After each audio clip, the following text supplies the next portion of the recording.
Sejak lama kita kerap kali mendengar istilah kolonialisme dan imperialisme.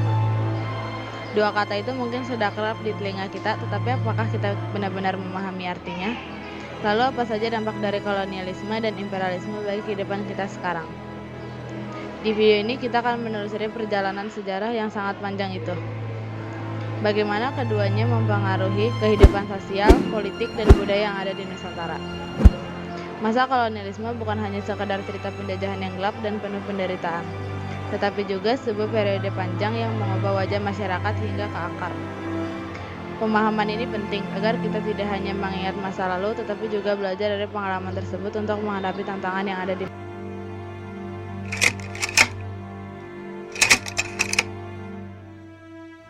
Kolonialisme membawa perubahan besar dalam tatanan sosial. Pada masa itu, masyarakat dibagi dalam lapisan yang sangat tajam. Bangsa Eropa ditempatkan di puncak hierarki sosial, sedangkan rakyat pribumi berada di lapisan terbawah. Di antara keduanya, ada golongan peranakan Tionghoa, Arab, dan Indo yang memiliki hak istimewa tertentu.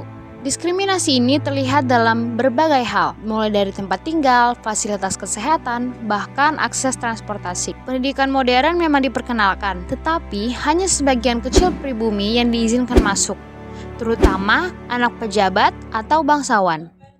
Namun, dari kebijakan itu lahirlah kaum terpelajar seperti Ki Hajar Dewantara, Kartini, dan tokoh lain yang kelak menjadi motor pergerakan nasional.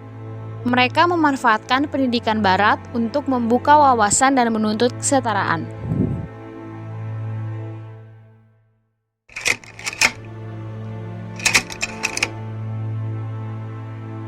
Di bidang politik, pengaruh kolonialisme jauh lebih besar lagi.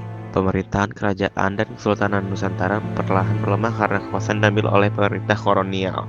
Rakyat kehilangan kedaulatan seperti pajak, hukum, hingga kebijakan pemertanian semua ditentukan oleh penjajah. Berbagai perlawanan pun muncul, seperti Perang Diponegoro, Perang Aceh, dan perlawanan Patimura. Walau banyak yang berakhir tragis, pengalaman itu menumbuhkan kesadaran nasional bahwa bangsa Indonesia harus bersatu agar dapat terus maju. Memasuki abad ke-20, lahirlah organisasi modern seperti Budi Utomo pada tahun 1908, Serikat Islam, dan kemudian PNI. Organisasi-organisasi ini menjadi cikal bakal gerakan politik yang akhirnya memproklamasikan kemerdekaan.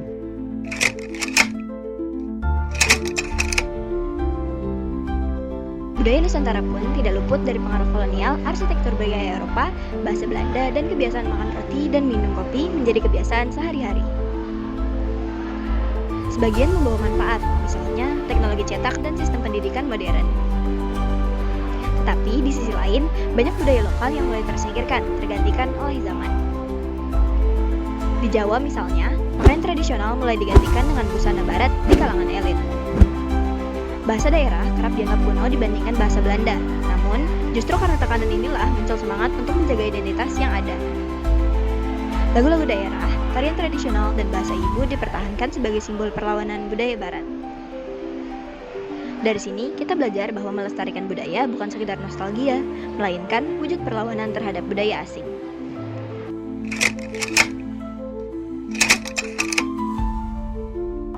Dari ketiga aspek ini, jelas bahwa kolonialisme meninggalkan jejak penderitaan, seperti kerja paksa, monopoli dagang, eksploitasi sumber daya, dan diskriminasi terhadap pribumi. Namun, sejarah tidak selalu hitam putih. Dari situ juga lahir pendidikan modern, gagasan kesetaraan, dan semangat persatuan yang menyatukan seluruh Indonesia. Pertanyaannya, jika kolonialisme tidak pernah terjadi, apakah semangat persatuan itu akan tumbuh sekuat sekarang? Mungkin kita tidak akan tahu pasti, tapi jelas pengalaman pahit itulah yang memicu kebangkitan nasional.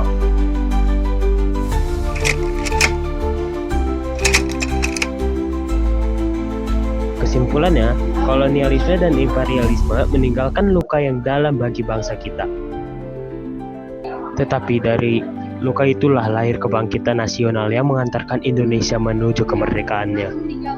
Tugas kita hari ini bukan hanya mengenang, tetapi juga menjaga persatuan, melestarikan budaya, dan waspada terhadap bentuk kolonialisme modern.